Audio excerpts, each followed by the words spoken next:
Welcome to the Early Years Scotland podcast. I'm Lorna, EYS Policy and Engagement Manager and podcast host.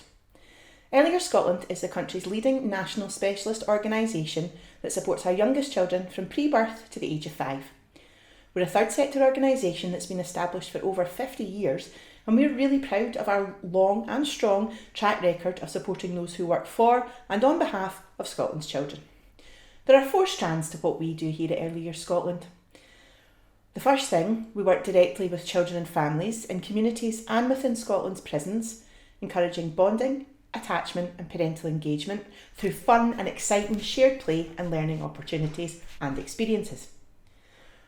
We also provide membership support to a really wide range of early learning and childcare settings, such as nurseries, childminders, parent and toddler groups and playgroups.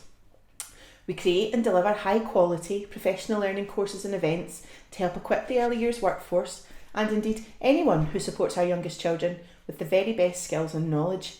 And finally, the 4th strand to what we do is around policy. We engage with a range of policy and decision makers to reflect the voices of both our members and the children and families that we work with. Now, this helps to directly influence and shape the policy and practice that impacts on our work. It's really important and we're very proud to be able to do it. We're also delighted to have the opportunity to sit down with some great guests and have a chat about all things early years in this podcast. So let's get stuck in.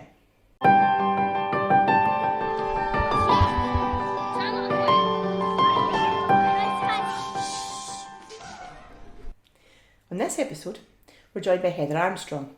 Now, Heather's head of early years development at Starcatchers. Starcatchers is Scotland's arts and early years organisation and believes firmly in the transformational power of the arts to inspire Scotland's youngest children and the adults who cares for them.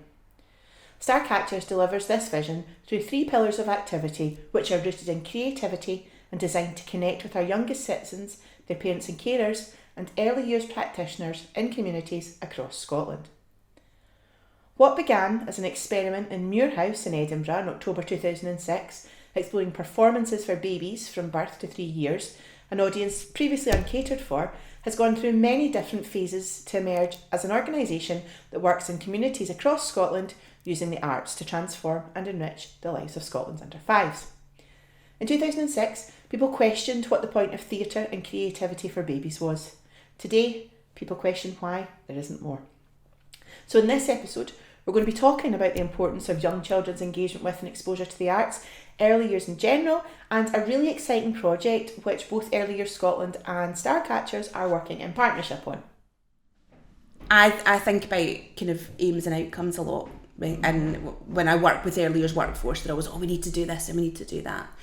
And to me, there should be one thing you want to do in early years, and that's fall in love with learning. That's what early years means to me. It's that time to build yourself as a person and fall in love with learning. And I think that is the kind of thread that can take you through the rest of your life. That's lovely. Oh, I like that. Fall in love with learning. Yeah, that's a good message. I like that. Yeah, very much so. So, talk to me about Starcatchers. Okay. Give us your spiel. Tell you know. Right. So Starcatchers has been around for 17 years. I've only been there for 10. Only. It's a place once you join, you don't want to leave. It's a bit like here, to be honest. Yeah. So Starcatchers started 17 years ago in North Edinburgh. And right from the beginning, it was about working in communities. At that point, our remit was birth to 3. And it was the first time in Scotland that an organisation had said, okay, let's look at, arts and creative experiences for babies, but let's look at it at a really kind of like high quality level. Yeah. So 17 years ago, there weren't that many kind of professional artists who were working with babies.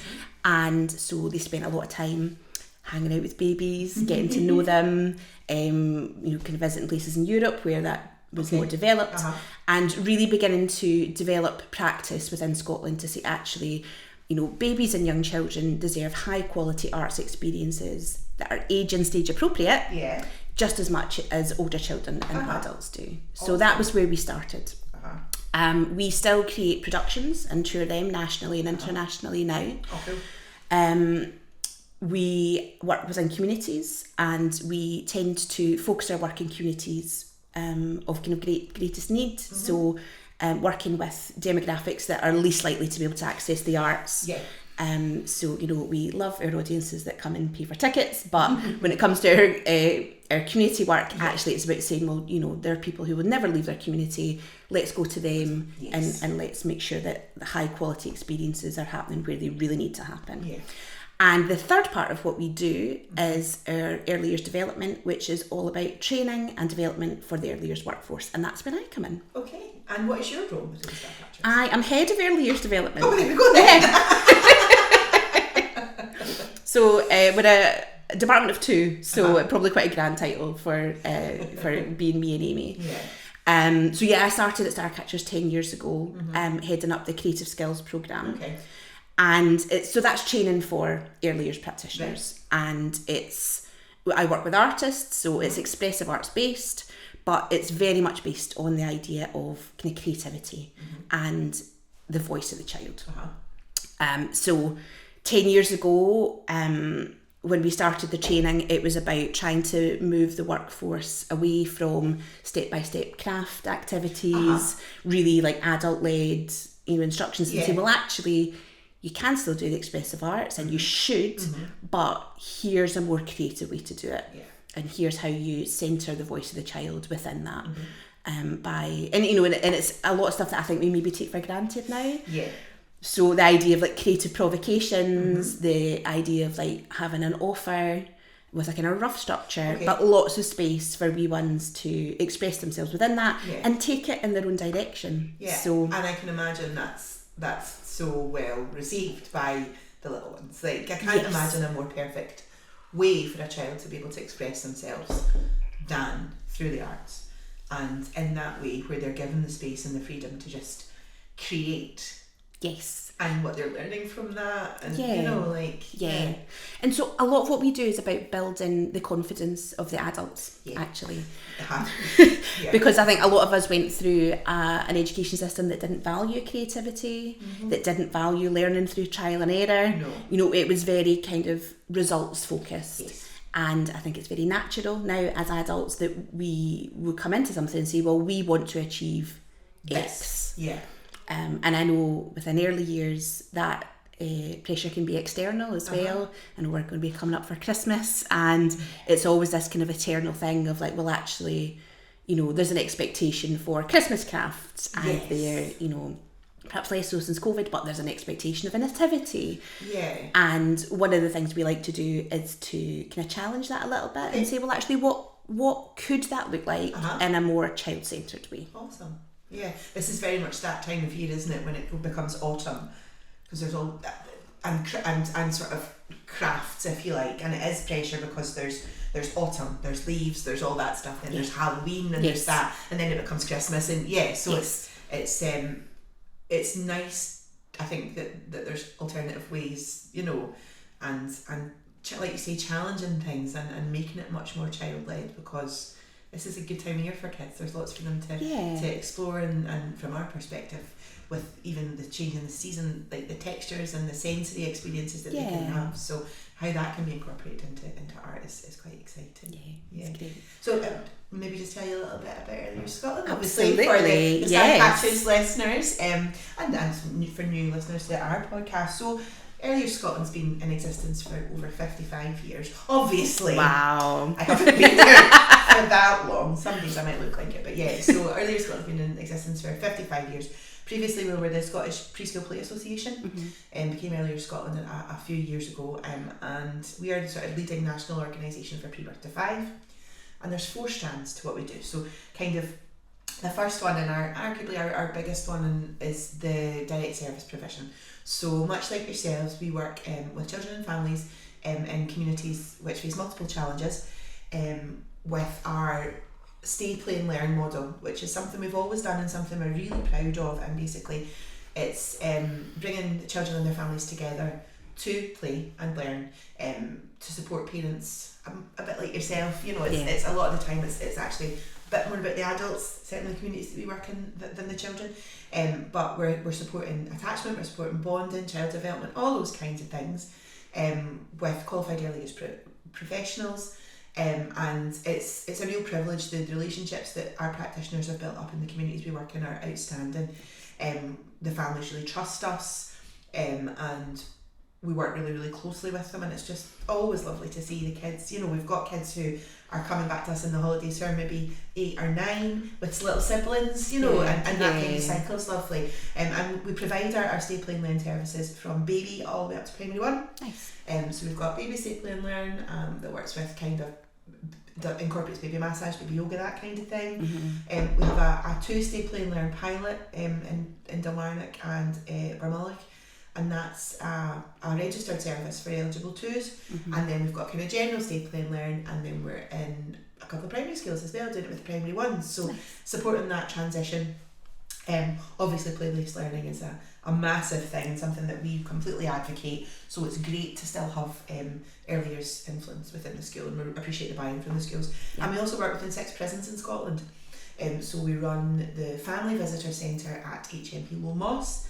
So prior to a visit, families will come into our visit centre. There's free tea and coffee, and we've created this wonderful trauma-informed space where people can just relax a wee bit. The kids can play. There's an early years practitioner and a family support worker there prior to going into the visit room. So that's a great success. And we also deliver fathers and mothers programmes within the prisons and learning together through play sessions. So that's a really something we're exceptionally proud of. It's a really, really transformative piece of work, that. And as well as that's our direct services, we do membership, which is the kind of other massive arm to what we do. So we're supporting the sector. Our members range from playgroups, parent-toddler groups, childminders, nurseries, students, parents, professionals, all that kind of thing. And again, really good relationships with the members. We use the members' voices in a lot of the policy work. That's my baby, that's my arm in the organisation. So yeah, membership is huge and constantly growing and evolving, which is exciting. And we also provide professional learning as well, so that's another arm. And then, as I say, my baby, policy and advocacy, and I've been here for 4 years. I'm policy and engagement manager, so as well as kind of all the external policy stuff. During COVID, we realised that families really needed a lot of help and support. Yeah. We're probably going to talk about this, but they needed an awful lot, and practical support. As well as other things. So I started going out to some of our sessions and filling in a few forms for people and just giving them a wee hand and making sure they were getting everything they were entitled to, and that's kind of grown, which is really exciting. So supported families with anything from a Best Start grant application to a housing application, issues around domestic abuse, employment, education, all that kind of thing. So it's really exciting. So yeah, so it's a total privilege, much like yourself, to be shaping the lives of our youngest children. Yeah. We're very privileged and we're very fortunate, and I very much love my job. Great. I mean, COVID absolutely changed what we did as well. In terms of our kind of community work, our artists were absolutely fantastic. They were, always being very, very careful within whatever restrictions were there at the time, but saying actually what can we do. So there were kind of online sessions they ran, although for babies that's quite difficult. Yeah. So it was mostly for the kind of support for the families, but actually a lot of the time they ended up doing doorstep stop visits and just kind of like go and see. We did a lot of play packs as well at the time, because we were like, actually, there will be families for whom they can look at ideas online and they can say, oh yes, I've got that, I've got this, I've got that. But actually for some families that was more kind of challenging. And my work obviously changed completely. And it was so funny because I think pre-COVID I was very much like, our training is very practical, it's about relationships, it's about being in the room, and we had this really great model of you get 25 practitioners from 25 settings and you bring them all in the same room, and then they're learning together and they're sharing practice and they're taking things back and then reflecting and going, oh, we did this and that worked, blah blah blah. This is great. I was like, I don't want to do this online. I don't want to have No. Then March 2020, something changed my mind, Lorna. Yeah. Was there just like, suddenly I was like, might be a good idea to try this? Yeah, what could we do? And I fully admit I was a bit of a nightmare to work with at that time, because I'd spent at that point, I guess, 7 years talking about creativity and flexibility and all those kind of things. But then, of course, most online things, it's a one-way street. You're giving information. And I found that a lot of the resources that were being shared were back to instructions, back to that step-by-step craft thing that we'd spent 7 years going, you don't need to do that. So how did you overcome that? Well, tell us the silver bullet. Well, I think it comes down to, so we've got our wee inspirations, which are kind of like ideas cards, that's what we call them. And they've got different sections. And I think the golden thread for me was you set out the idea, so the basic idea, but then the second section is called Over to You, wee one. Okay. Oh. Yeah, and that was the bit where you're trying to impart all this knowledge to parents who are, you know, in lockdown, or practitioners who are trying to share this digitally. But just that moment to say, okay, so here's the basic idea.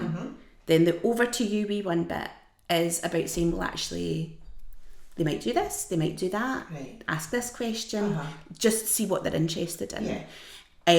We also, particularly because we developed this during lockdown, people were really worried about the development of their children, so we had a wee kind of like bonus bits. It's like, you know, you're having fun, but actually you're working on your literacy, you're working on bonding. I can imagine that would have been well received, because that was such an issue, wasn't it? That you know, the development and how what children were missing out on. All children were missing out on at that time. And then after that, it's variations. Okay. So this idea to say, well, actually, this is an idea, but this isn't the only way you can do it. You could do it this way, you could do that way. If you've got older children, maybe this might work.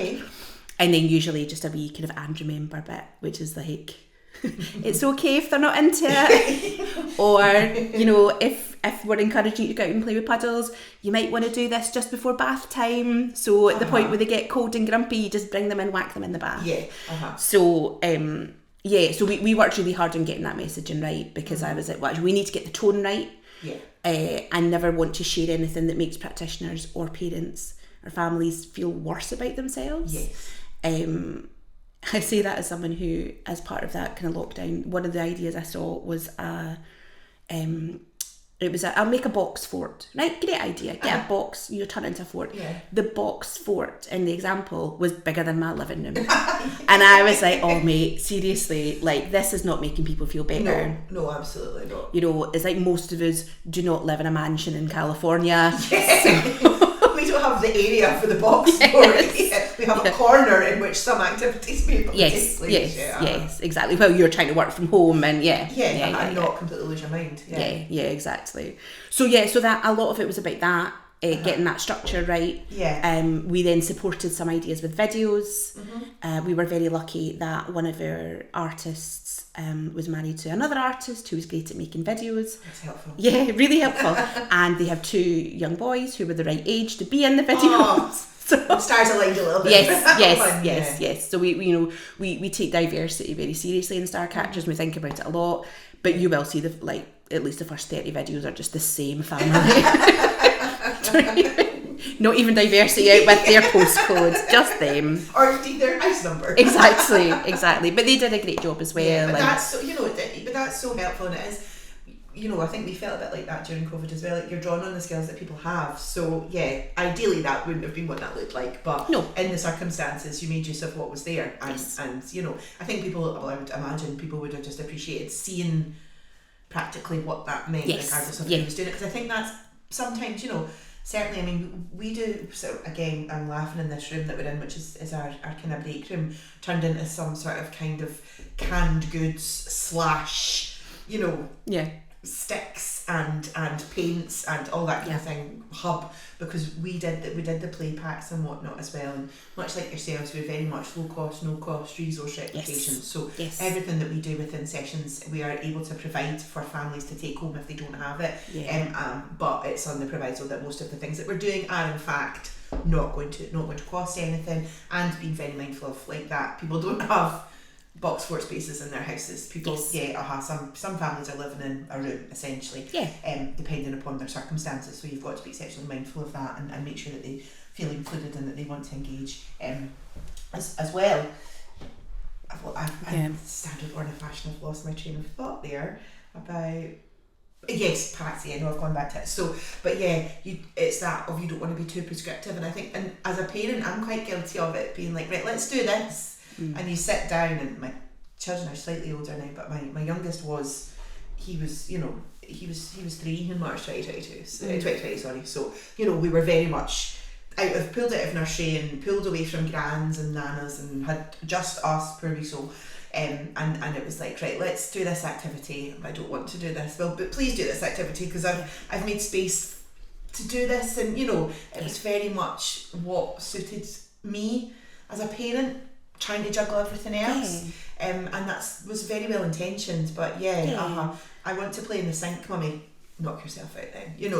So most days that was what he did. But it is that thing of, we think we're doing the best by trying to support our child through something, and as a parent, of course, it's easier if you've got instructions, and it is a bit kind of scary to be like, just let them do what they want, and you might be thinking, but what if they mark the carpet?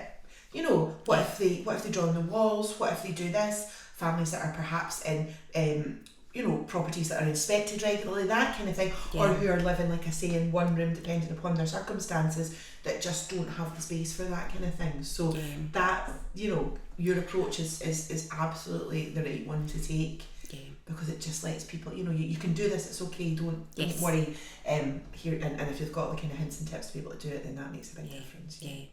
I think it's important to remember that, when we are under a lot of stress, our playfulness and our creativity are the first things to go. Of course. And everybody's like that. And you absolutely would not have been the only one. You have all the theory, and you know the approach you should be taking. But when when it gets really, really stressful, the temptation to fall back to how we learned and how we interacted is really, really strong. And I'm really aware that although the pandemic is officially over now, the early years workforce is still under a lot of stress, and we're all under a lot of stress in lots of ways now that aren't pandemic specific. No. But when I don't know if you read the latest care inspectorate report. Yes. And I mean, there was no news in it, and it echoed all the messages that we've been getting from the early years workforce. Yes. In terms of lack of staffing, lack of training for staff, just that kind of high. It's really difficult to deliver high quality childcare at the moment. So there was no surprises there, because that's what the early years workforce been telling me, and I'm sure they've been telling you. Oh yes, absolutely. As well.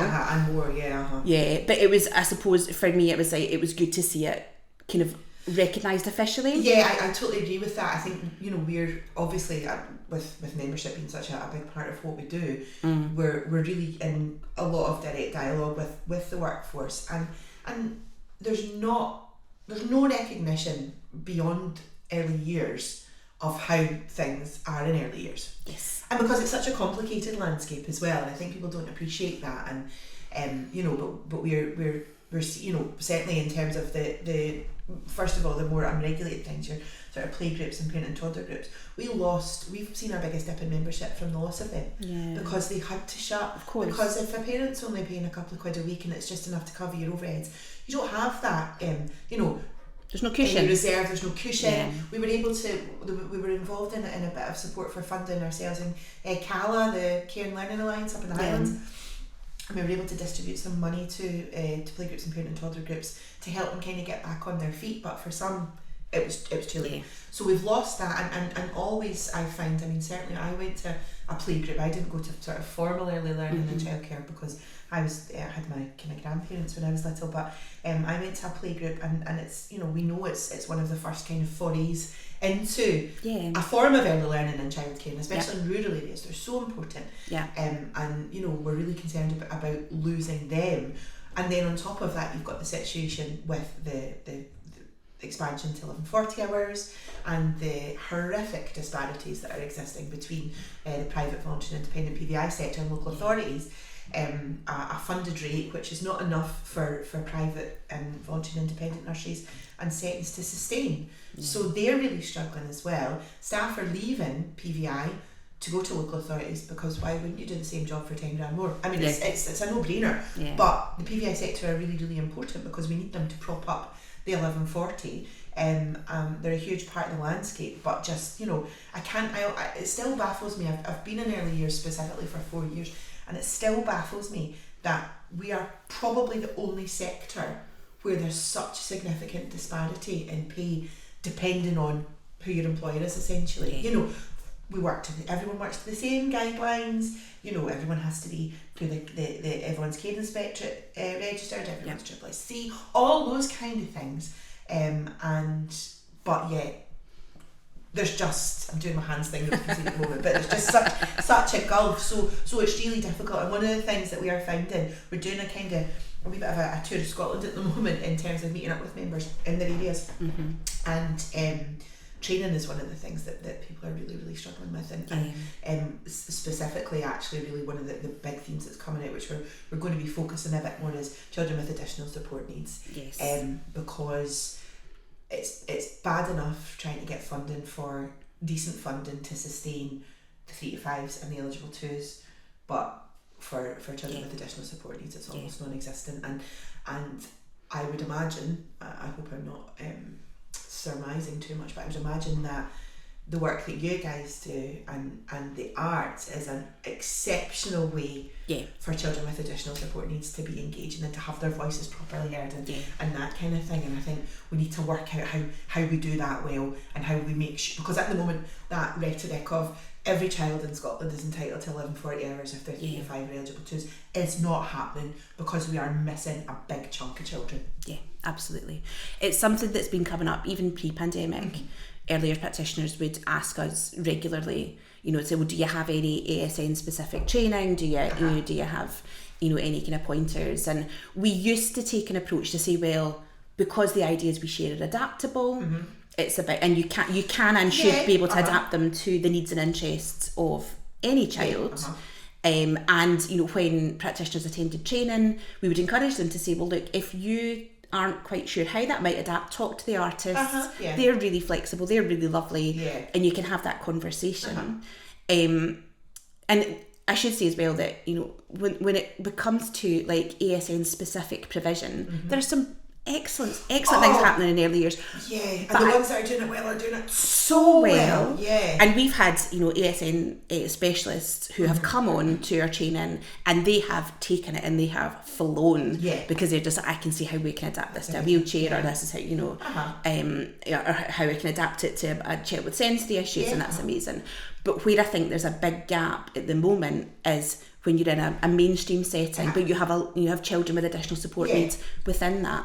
So we actually did a kind of mini residency. We had artists go and work in a setting in Angus, specifically looking at this, and we're going to be creating resources specifically looking at ASN within mainstream settings to say, well, actually, it's about, yes, these things should be adaptable, but also here are some of the things you might want to think about. Yeah, like let's recognise that there is a requirement for that little bit extra to make sure that these children are getting what they should be getting. Yes. And one of the things I should say, because I don't have an early years background myself, I came from kind of theatre and things like that. So I spend a lot of time listening to the earlier sector. I'm just like, and I've always taken that attitude that we're not here to tell you what to do, but here's what we know. Here's what I know of your sector, but you're the experts. Just, use what works and leave what doesn't. That's always been the attitude I've taken. And when it came to additional support needs, we were like, there are specific things there. But I think the question that comes back a lot is, what does it look like? So we know we need to meet the specific needs of all children. GIRFIC is there, it's really important, but what can that look like for children that have, say a sensory issue or, a delay or whatever it is. And that's what I think we are really interested in doing at the moment. And it has to be about kind of respecting people's professionalism. But also I think we need to push back against some things that are that feel kind of quite ingrained at the moment. So one of the things that kind of came up as we were doing the residency was, and it was a lovely setting and the staff were fantastic, but it was very large, free flow play, which is great for lots of children, but not for everyone. And one of the ideas that we're going to be sharing in these resources is this idea that... We're getting an exclusive here. Yes, you are. An exclusive. You are. I need to get them finished. Oh, no, this is putting the pressure on. But one of the things that we're really going to be sharing is that actually free flow play is great, being child-led is really important, but sometimes you need to protect some space. You need to protect some space, and you need to think about provision that is specifically meeting the needs of children whose needs aren't being met within that free flow play environment. So it's all done very respectfully, and it's not, I'm always saying, I'm never one to say, well, that's wrong and that's right, but saying, well, actually, if you've got wee ones that are struggling in this environment, what about that? So I think it's really interesting. I actually just jotted it down because my brain is almost like, is often like a 7 on a Wednesday.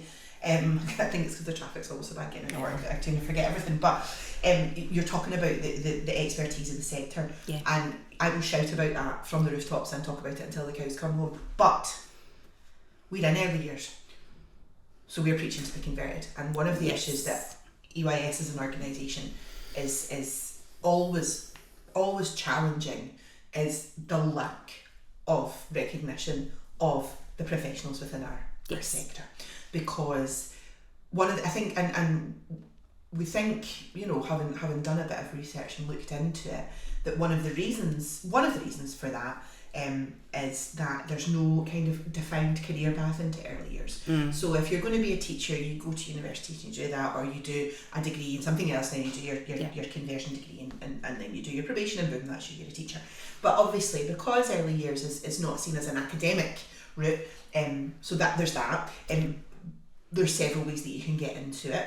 So there's not that, whereas every single person who works in early years is a professional, and that's not recognised by society.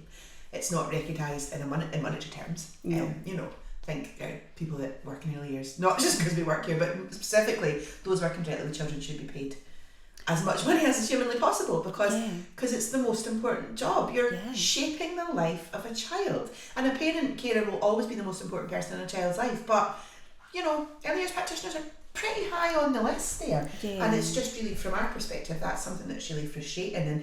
And during the back to the good old pandemic again, but we kept a lot of sectors going by opening the hubs, by being there, by being available for people so that they could send their children, so the key workers could keep going to work, so that children who would benefit from being within settings were in settings. Was never recognised in the way that everybody else was recognised. No. And it's not about being bitter about it, but it is just about going, hang on a minute here. The people that work in the sector know what they're doing. We know our stuff, and like you say, there are examples not just with regards to people, professionals working with children with additional support needs, but just across the sector. Every day something innovative and new is happening. Someone has an idea which is going to take shape, and which is going to be an amazing example of best practice, especially against the COVID backdrop, where we are seeing children with speech and language delays. All children, obviously exacerbated in some children, but all children, because they just didn't have that opportunity. We're seeing more families presenting to us at our services seeking support because they think their child has got an additional support need. Sometimes they do, sometimes they don't. It's just because they didn't have the chance to do all those things. But the people at the coalface are the ones that are dealing with that on a daily basis, and it's the frustration of that not being recognised is something that I would get on my high horse about for a long time, but it is, and you're so right. The sector are the experts, and much like Starcatchers Early Years Scotland, we are there to be the conduit for that expertise. We're there to share what's happening, what the challenges are, so that the ones that are working on the ground and know their stuff, policy reflects that, and they've got a bit of support from that kind of national policy legislative angle. I think the other thing that isn't spoken about enough in terms of early years is that they have the workforce, they're very skilled, they've got a lot of kind of professional skills, but it asks a lot of you as a person. It's difficult for you to go in and not be a person. Yes. You know, within Yes. that, you know, and we talk about this a lot, of course, because my focus is creativity, and creativity can feel like a really personal thing. So, you know, we spend a lot of time helping people build their own creative confidence so that they can go and share that creative confidence with the wee ones and build that up. But, you know, if you even think about, you know, co-regulation, and, you know, a lot of wee ones are kind of struggling, I know, to settle into settings now, you know, to be that adult that provides that co-regulation for wee ones, you need to be regulated yourself. Absolutely. And it's that thing of saying it is not everybody can do this job. No, goodness, no, not at all. You know, so to ask people to say, well, actually, you need to be regulated yourself. If you can be super creative and super responsive and fill out all this paperwork and do, you know, and meet all these standards, then that would be awesome. Yeah. It's a huge job to ask someone to do. Absolutely. The thing that I always come back to is that I think it's also one of the best jobs in the world. Oh, without a doubt. I mean, I'm really lucky in my role in the this kind of engagement side of things that I do now. Means that I get to go out to our community based sessions and get my leggings and my t-shirt on and roll about the floor with the beats, and I absolutely love it. It's just such a privilege, and it's, you know, such a joy, and nothing will centre you or make you more aware of what's important than you know, playing and being creative. And, you know, like, I love watching this. I love it when they all sit around their wee table and they have their wee snack or their wee lunch, and just like all those little moments in a child's life that you know, parents are trusting somebody else to support them with. It is absolutely. Have you heard about glimmers, Lorna?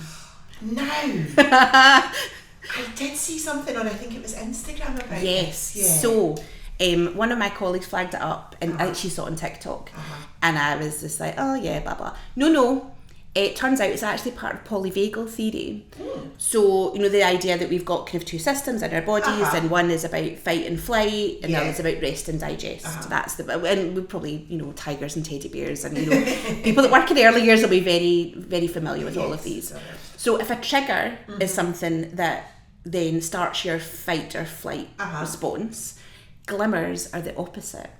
Glimmers are those lovely wee moments in life that just make you feel awesome. Oh, I love that. And I think it was 2018 that they kind of revisited polyvagal theory and said, well, actually, there's a kind of opposite to triggers, and it's glimmers, and they have that physiological response. And I think that's what's so lovely about working in early years is that you, particularly if you look for them and you tune into them, you can find glimmers all throughout your day. And sometimes it's about rolling about on the floor together. Sometimes it's about, you know, you've been sharing, you know, a story with a wee one, and then they say a word you've never heard them say before.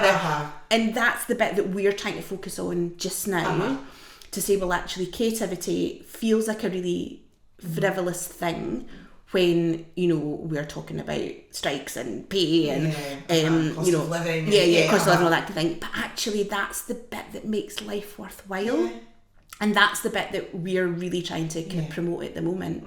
To say, well, actually, you know, we know there's lots of triggers, we know there's lots of stress, but actually, tune into the glimmers.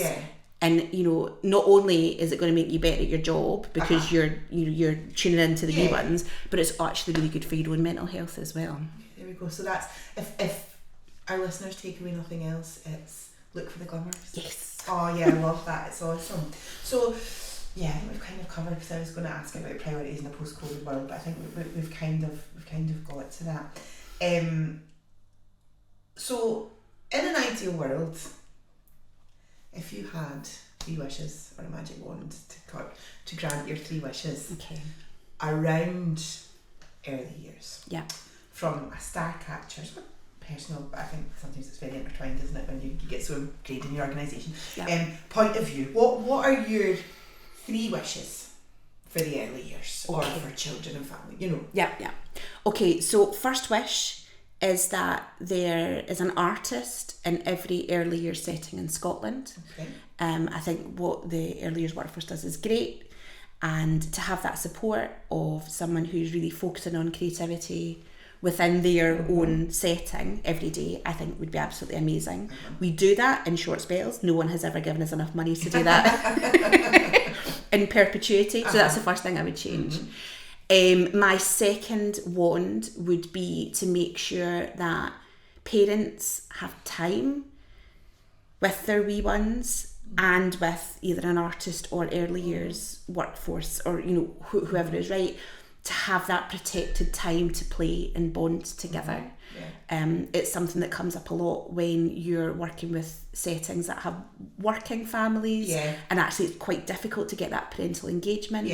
And I suppose we're luckier in this country than some in terms of kind of paternity leave that first year, but actually I think parents should have protected time at least for that first 5 years to actually get involved in the play and the learning of their wee ones. And I don't like to interrupt on this, but I think that's a really, really important point, Heather, is that it's not just the first 2 weeks of a child's life, but those first 5 years, those life forming years that, you've got flexible work, but it's not recognising the needs of parents to have that bond with their children at different stages of the early years of their life. And actually, that's something I've not actually thought about until you just said that there, but I'm going to write it down, because I listen, I love nothing more than a good wee policy. What can we think of next?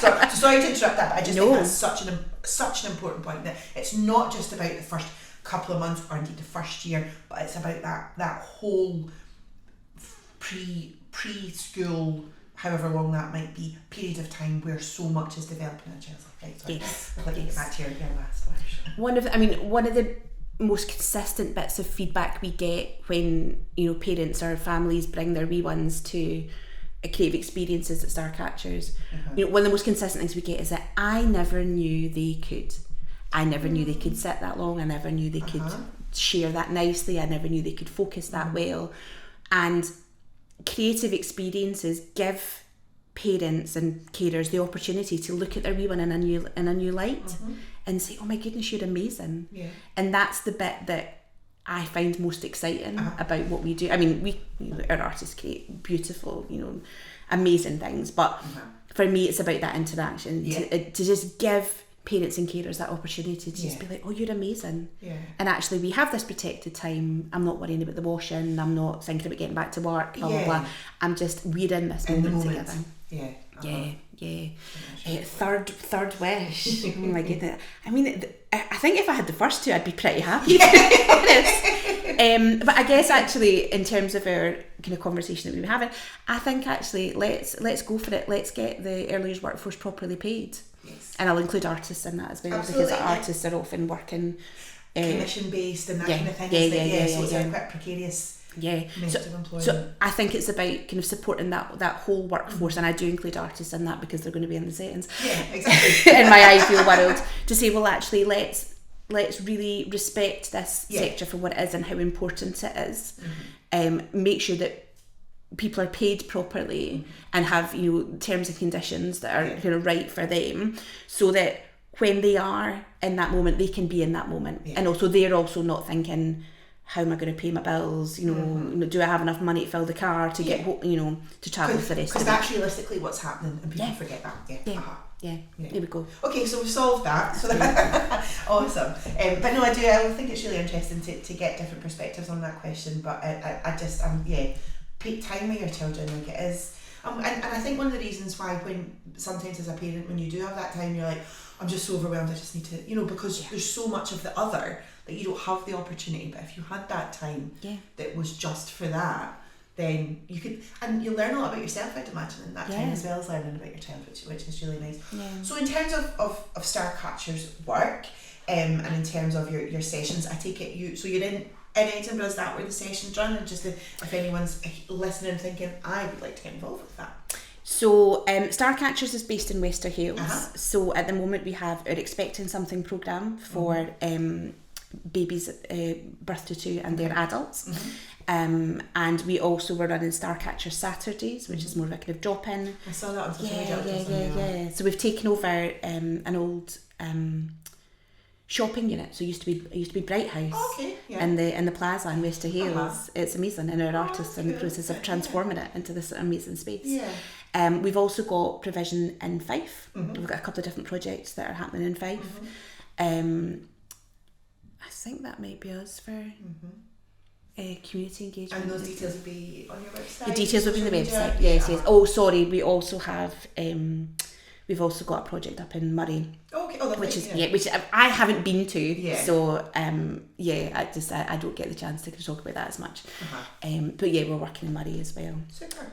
Yeah, and all our ideas are all on our website. So we've got the wee inspirations, we've got the videos, we've got our podcasts, and that they are, we've got early years practitioners that use them and find them really helpful. We've got families who've accessed them and find them really helpful as well. So we try and make them as accessible as possible. Yeah, well, we have taken your wee booklets, the wee inspirations booklets that I picked up from something that we've been at together, and disseminated that through our lot as well, just to give them that little bit of extra support and extra need. And much like yourself, all of the details of our sessions are on our, not only on the website, but certainly within our social media, big presence on that and a focus on how you can get involved. And but it's just, and also we should probably talk about the fact that we're actually working together. This is not a happenstance meeting, that we're doing a really exciting project. Yeah, I realised when we were talking about threads earlier on in our work, I completely forgot we have a fourth one as well. Well done, Heather. So we'll just edit that. Yeah, edit it. And our fourth strand is advocacy. Do you want to talk more about that? Or I do. Yeah, okay.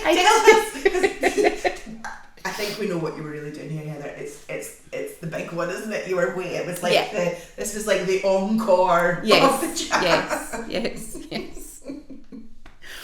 So the fourth strand of what we do is our advocacy work, and a lot of that has been about advocating for the right for children to access arts and cultural experiences, and actually, as we've been working on that over the past few years, our role in terms of voice of the child and children's rights for babies and very young children has been more and more pronounced.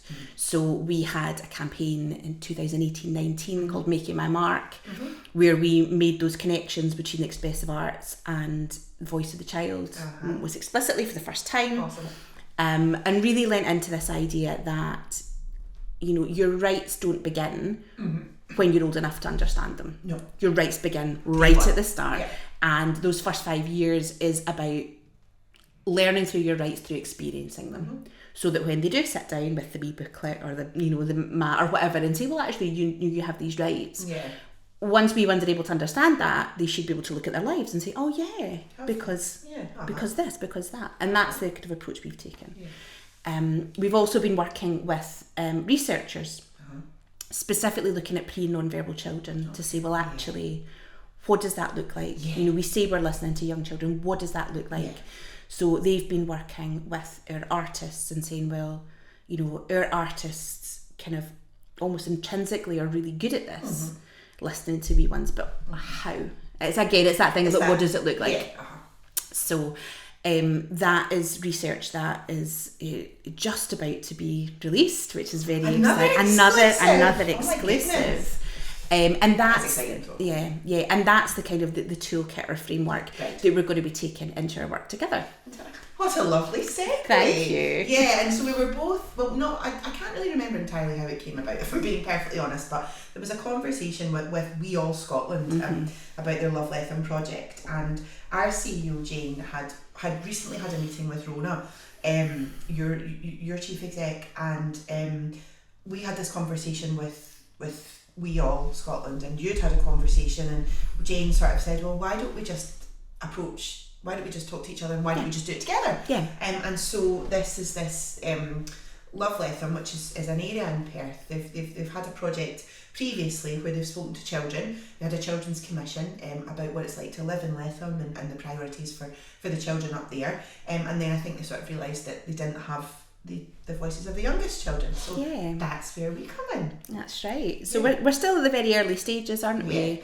But I think the first bit for us is going to be to genuinely engage in the community. So, my background pre-Starcatchers is working in areas of multiple deprivation, and I know the fatigue of constantly being consulted with, but never really seeing the results of that consultation. Yeah.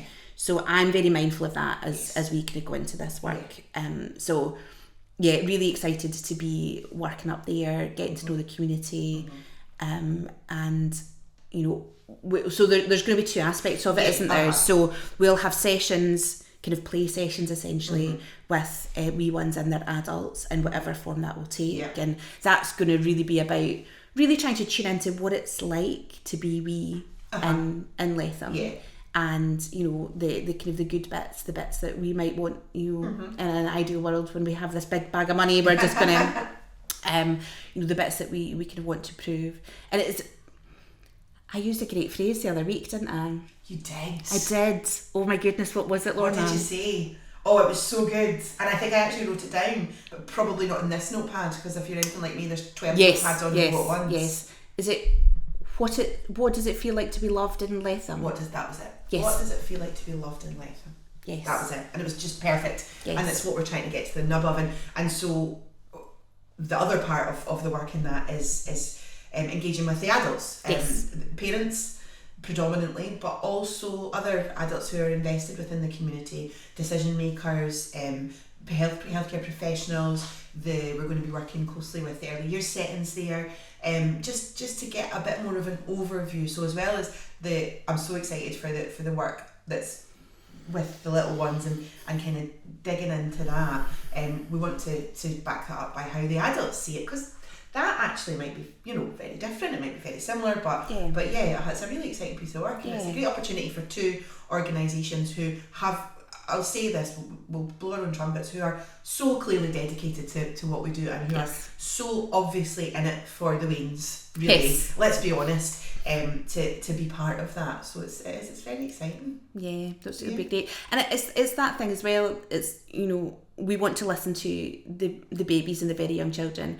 We need to have the ear of the adults as well, because we can listen to them all we want, but if we can't then share that with adults that can actually make a difference, then so it should be great. And I love the fact that we're going in a really positive way to say, well, actually, where are the strengths of this community? Where you know what are the awesome bits? Because to me, it's about saying, well, actually, let's bring in more awesome. It's not about, you know, well, this is wrong and this is wrong, and you know, how can we stamp down on this? It's like that's never changed anything. No, absolutely. Whereas going in with the attitude of what's it like here, what's good, and how can we improve on the good? Yes. Exactly. And like that, you know, not very, very mindful, because I'm the same obviously as policy. We consult. And I've been consulting for the last 15 years. And I just, so just not helicoptering in, parachuting in, whatever you say, and just, oh, look at us with all our big shiny stuff, we'll never see you again. You know, that's not effective either. And you don't get engagement, and neither you should, because it's not effective. So just having that, both aspects of it, to see what things are like and how that feeds into the work that's already been done, and part of the ongoing work as well. And, you know, if we can, because there's, you know, the work that's been done there already is really, really good. And how can we harness that in other areas? You know, I think one of the things that we, and I think that's a bit of a royal we, because I don't entirely know which we I mean, but we generally, not the earlier Scotland, third sector society, is sharing what's good. Yes. We're so good at going, that is terrible, we must change that. And you see that a lot, but why do we not go, oh my goodness, this is amazing. How can we do this elsewhere? Yes. And actually, you know, when we need to, if we're going to be leveraging support, how do we get it into the right part? Yes.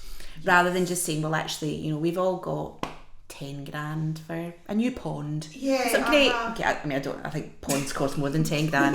You can tell I'm not in charge of ponds for communities, can't you? But do you know what I mean? So rather than just saying a kind of blanket approach to say, well, you know, if you had a pond, life would be better. There's a pond. There's a pond. Yeah. Wow. You know, Cool.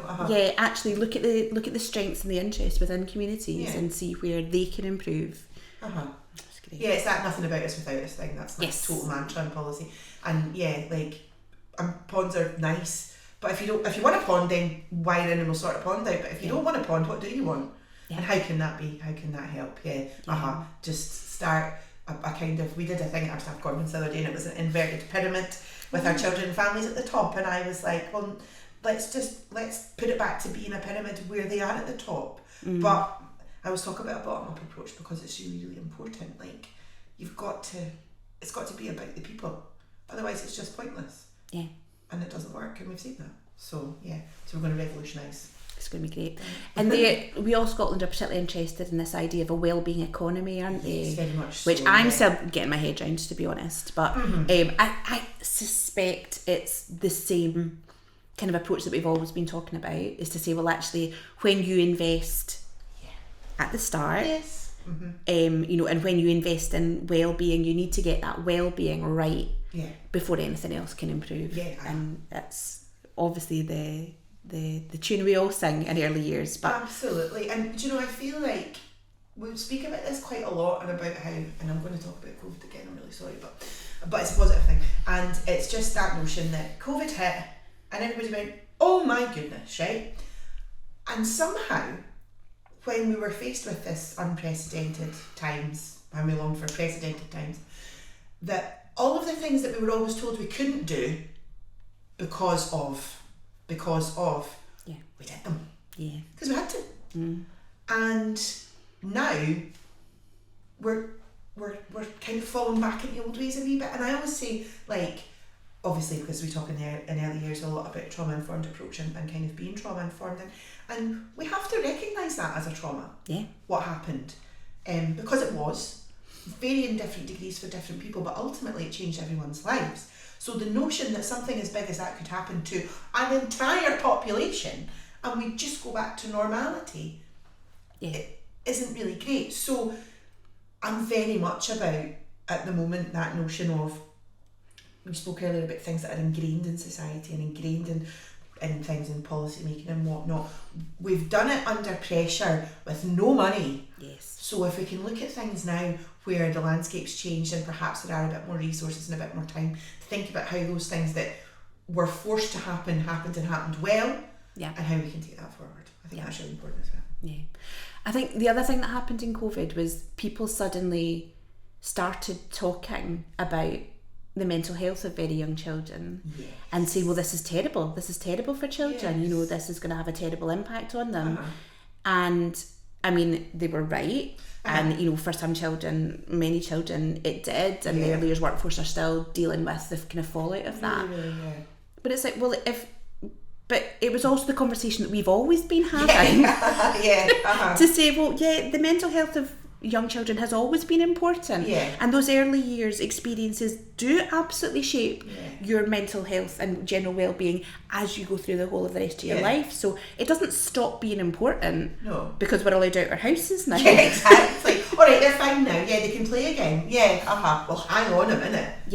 Exactly. And also that recognition that the mental health of the adults that are taking care of those children are really important as well. And that's something that we've said a lot since pandemic, that many of the issues that we're faced with now as an early years workforce and all the stuff that's going on in the sector, and as parents, and all of that was not created by COVID. It was exacerbated by COVID. It's utterly naive to think that all of these things weren't bubbling under the surface long before we shut the world down. This just shone a light on them, and so and I think you're so right, that conversation around children's mental health and wellbeing and happiness, and we did a report, we were kind of commissioned and did a piece of work on children's mental health, wellbeing and happiness, and we really wanted to get that word in there because that's so important. And that was a really interesting piece of work. You can read about that on an Early Years Scotland website if you're interested, but I would actually point people towards it, because it's probably not saying anything that we haven't been saying or didn't know, but again, different audiences that are picking it up now, so that's quite important. But I totally agree with that. It's not just stopped because we're allowed to go to the shops or go to the park or that kind of thing. Well, that was awesome. As we knew it would. Well, I mean, it's us. Listen, Heather, thank you very, very much for coming in, and obviously it's always a pleasure to chat. We could have been here for 4 hours, but I don't think people would listen to that. I mean, No, probably not. Thanks so much, Lorna. No, and as we said, all of the information that we've kind of probably spoken about our respective organisations, you'll be able to pick up on our websites and through our social media. Thank you so much, Heather. Thank you. Thanks very much to Heather for coming in to chat with us. Join us again soon for the next episode, but in the meantime, you can keep up to date with all our work via our social media channels. We're on Facebook, Twitter and Instagram, Early Years Scotland, and I'm on Twitter @EYS Policy Lorna. Thanks for listening.